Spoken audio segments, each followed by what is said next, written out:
problema, merong sagot na kay saya. Sa simpleng bagay may diskarte, laging handa pag-thinking everything. Kahit anong hamon, hindi uurong, maski style, tuloy-tuloy lang to. Dito sa vlog, sama ka na, abot ang pangarap basta may tiga. Maski TV, tara na, makiray, pag-thinking everything, walang imposible. Sa channel, ikaw ay inspired, kaya natin to. Good morning guys, Matski TV uli. Meron tayo ditong project na LED fan light. Ayan. So ito guys ay ayaw na gumana. Ang tatak niya ay SCATA. Although magandang klase ito, pero siyempre nasisira. At testingin natin, pakita natin sa inyo na hindi na siya gumagana. Ayan guys, nakasaksak yung aking yung aking power supply dito. Gagamit tayo kasi ng power supply na variable to. So ibig sabihin pwedeng i-adjust kung anong voltahe hanggang 12 volts. So ito nakasaksak yan guys, ayan oh. Yan. So ito sinet ko to sa 5 volts. So ito subukan natin isaksak to. Itong ating LED na pan type, ayan oh. Ayaw gumana. So ibig sabihin sira na tong pan bleed kung tawagin to eh. Pan light. Ayan. So tanggalin natin. Pakita natin sa inyo mamaya kung paano natin gagawin. So, dito muna tayo sa aking power supply. Itong variable power supply ko is ang kukunin natin voltahe, gagamitin natin pan-testing dito mamaya. Yung mga LED niya is 5 volts. So, sukatin natin. May naka-ready na ako dito na na clip para makuha natin yung tamang voltahe na 5 volts. Kasi pag mababa, di siya ilaw. Hindi natin mapapailaw yung mga LED lights niya. Pag sumobra naman, pwedeng masira, pwedeng pumutok. So dito, karamihan to 5 volts lang yung mga LED niya. So ito tinester ko guys, ayan oh, nasa 5 volts ta, 5.1. Makita nyo, pag binabaan ko yan, nag-4, posibleng hindi ilaw yung LED bulb niya. So pag tinaasa mo naman, ayan, nag-7, posibleng pumutok. Kasi 5 volts lang talaga yan. So ilalagay natin sa 5. Ayan, tama-tama lang yan 5. So dito ko linagay sa may 4.5, lagpas ng konti dito. So lumabas 5.1. So tama na yan. Okay, tanggalin natin to. Tanggalin natin to. So nakaset na siya para mamaya pag-testing natin. Ngayon pakita ko sa inyo kung paano ang ginagawa kong pagre-repair nito. Pero unang-una, mura lang naman to. Siguro mga 180, 200 depende sa tindahan. China lang kasi to. Ngayon, kung mabubuksan natin to at iilan lang naman ang pundido, ako ginagawa ko to siguro kung mga hanggang 5-6 na LED bulb ang napundi. Pero kung marami, lumagpas pa doon mga 10, hindi ko na ina-advise na repairin kasi puputok din yan. Baka isang araw lang natin gagamitin, puputok na din lahat kasi naka-distribute yung mga voltahe na from 220 dumaan sa regulator sa loob at dinidistribute nyo yung kuryente doon sa mga LED bulb. So pag nabawasan yung mga LED bulb, ginamper ko at dumami let's say mga 10 yung pundido at ginamper ko yan, is possible na bibigay na rin yung iba kasi nag-over voltage na yung ibang LED lights, LED bulb pala. So tara guys, pakita ko lang sa inyo. Gamit tayo natin panungkit, ito flat screw na maliit.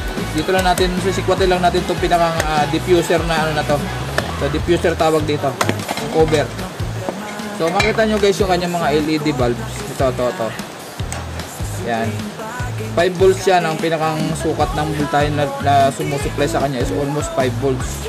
Or hindi ko sure. Pero sa may mga nagawa na ako dati kasi pag binabaan ko yung voltahe ayaw niya umilaw. Pero pag tinaasan ko ay umiilaw siya. Meron naman akong variable na power supply.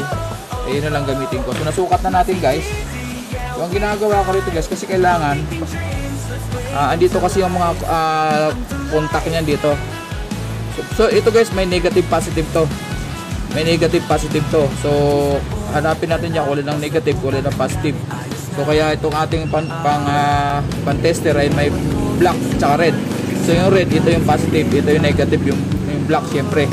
Okay guys, ngayon mahirap sungkitin to, yung dulo. Minsan hindi naabot to, hindi naabot nito.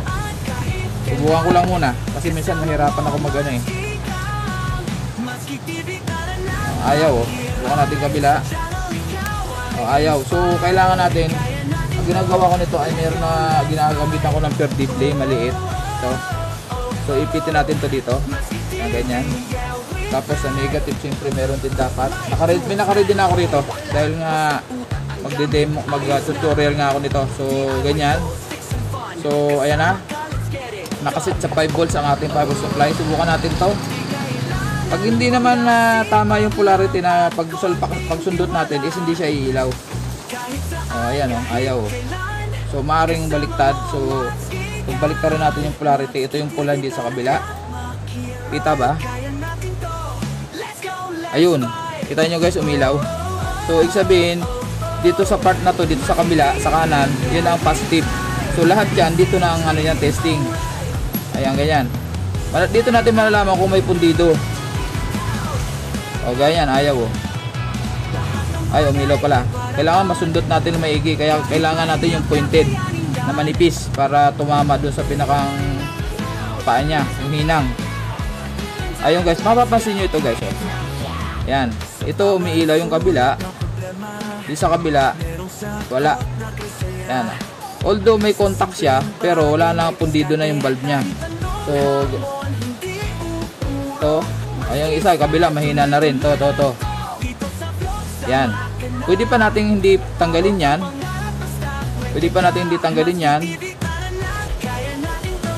So ang ginagawa ko to, tatandaan ko yung mga ayaw na gumana.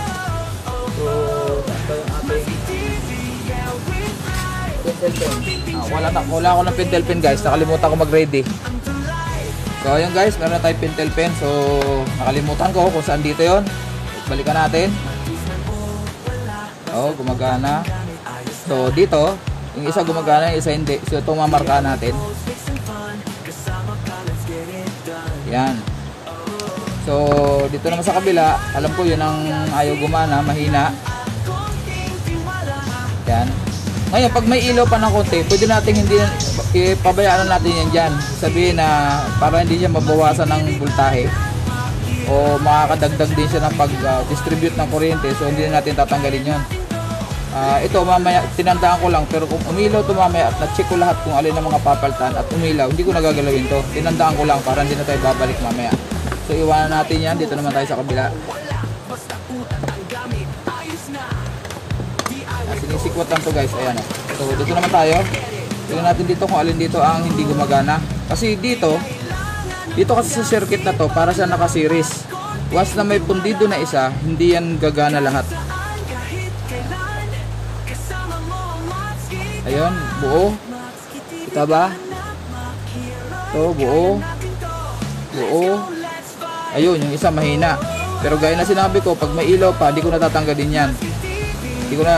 Pero tatandaan natin. Para kung sakaling hindi pa rin gagana, maaaring palitan natin to.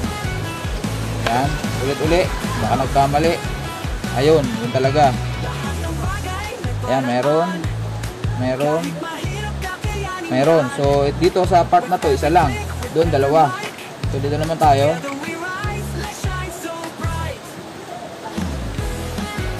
Tigas to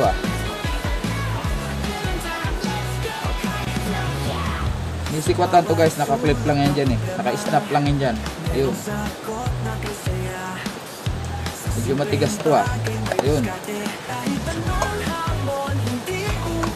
Ayun, natanggal na. Malutong na guys, malutong na. So testingin natin ulit to. Ito naman kabila kung sa alin dito ang may problema. Na LED bulb. Buo. Ayun, mahina yung kabila, pero okay lang yan. Tandaan pa rin natin kung alin yung mahina para kung sakaling hindi gagana, i-jumper natin yan. Gumagana. Ayun, yung kabila. May ilaw siya guys, pakita nyo, mahina lang. Ayan yun. May ilaw siya pero mahina lang. So tandaan natin yan. Ito, dalawa, wala. Yan. So ganito guys, malamang ito ang cause kung bakit ayaw umilaw yung buong circuit. Kasi natandaan nyo yung kanina, umilaw yung isa, although wala yung isa, ibig sabihin buo yung connection niya, pundido lang yung bulb. So ito, at makikita nyo, itong isa, mayroon dot sa gitna na itim. Ayan o. Ibig sabihin niya guys, pundido na talaga. As in, wala nang connection itong board na to. Hindi niya na hindi niya na napapailo. Tumaring nasira na rin to. Pero checkin natin sa isa. Dito, wala. Rekta tayo rito. O wala rin. So malamang ito, dalawang to, pundido yan. So hindi natin tatanggalin natin automatic yan. So gamit tayo ng, subukan natin muna itong cutter. Baka kayanin. Iklian lang natin para matigas yung dulo. Yan, ganyan. Yan. Tapos sisikwatin lang natin yung ating guys. Ganyan o.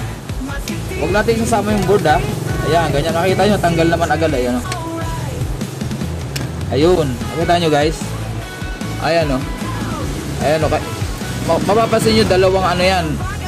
May hiwa sa gitna. Ibig sabihin, pumuputok yung ano na yon, yung gitna na yon.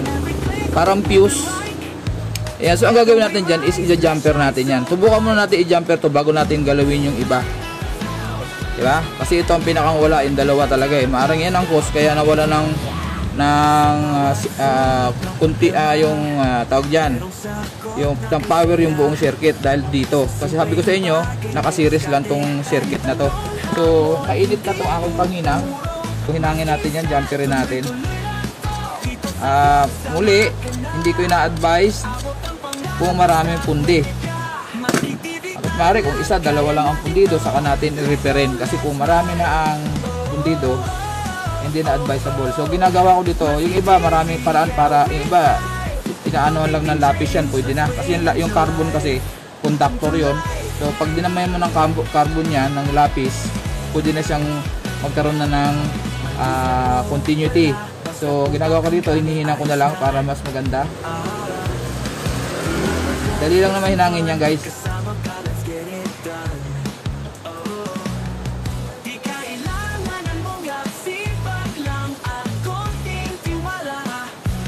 Madali, pero nahirapan ako.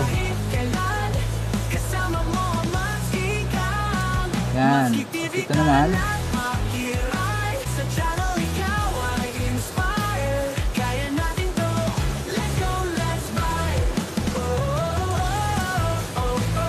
Labo na ng mata ko. The jumper lang naman yan eh. Ano kasi di ba sabi ko sa inyo may hiwa yan. Para siyang fuse na pag nag-init, puputok siya. Mawawala na ng power. Yan. Tingnan natin. Subukan natin isaksak muna guys. Subukan natin isaksak. Pag gumana yan, hindi ko nagagalawin yung iba. So, tingala ko na konti para makita nyo.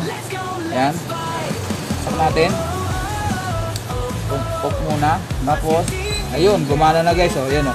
So, ibig sabihin, hindi ko nagagalawin yung iba. At kung mapapansin nyo guys, iba kulay nito. Yan, yan yung kanina yung mahina. Ayan o. Yan, tanggal.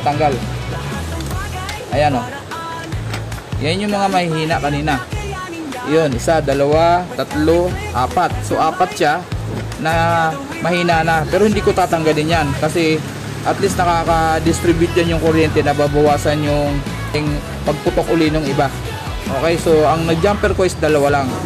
Okay? Yan. Ulitin ko. Mura lang naman to. Pinakita ko lang sa inyo. Kung paano ang pag-repair nitong ganitong mga LED pan light. Pero pwede rin to sa yung mga bilog na basta LED type. Ganun lang ang ginagawa para mapagana natin. Kung ilan lang ang pundido. Naulit ko kung ilan lang ang pundido. Kasi kung more than 5 o kaya 6, pwede pa rin pero hindi rin tatagal. Dahil yung kuryente is nabawasan siya ng sinusuplayan. So maaring ibang mga LED bulb, mas tataas yung voltahe nila, maaring maging 6. Okay. Di ba sabi ko sa inyo, pag tumaas ang voltahe, posibleng pumutok. So ganun ang pinakang paliwanag ko dyan. Lalo pag yung mas marami sa 6 o kaya 7 ang napundi, at pure on race, hindi naman ganun siya kadelikado, hindi naman siya sumasabog na ano lang, titigil lang siya bigla. Maaring may maririnig kayong lagatik, pundido na yon. So maaring masira na buong pag nabawasan pa ng LED bulbs kasi yan, madali na pumundi, maaring isang oras puputok uli. So hindi na advisable na i-repair. So ulitin natin. Patinakpan ko na para makita nyo yung liwanag. Ayan. Tapos on natin. Yun. Ayan. So gumana na guys. Meron na tayong LED fan light. At idagdag ko nga pala guys. Kung mapapansin nyo to, hindi na ganun kaliwanag yung kanyang ilaw. Kasi nga dito, lalo dito ako nag-jumper, yung dalawa pundido na talaga. So ganyan na siya, medyo malabo na siya. Hindi kagaya ng ito. O ito makikita nyo medyo dark dito. Ito yung may problema rin yung isa. Yan, doon yung mapapansin yan. Hindi na siya kagaya ng kumpleto, di ba? Pero pwede na. Tignan nyo guys, at least may liwanag na. Kasi itatapon nyo kung medyo walang budget, pwede na pagtsagaan. Basta ingat lang sa ating pagdi-DIY. At kung meron kayong mapapanood ng mga mas safe na pamamaraan, gawin nyo po. Ayan na. Naglulos lang yung aking saksakan. Ayan na. Ayan na. Pero gumagana yan guys. Okay? Gumagana yan guys. Ayun. Ayan. So ayan. Maraming salamat guys sa inyong pagtsatsaga sa panonood kay Matski Buting Ting Everything. Maraming salamat. Bye bye.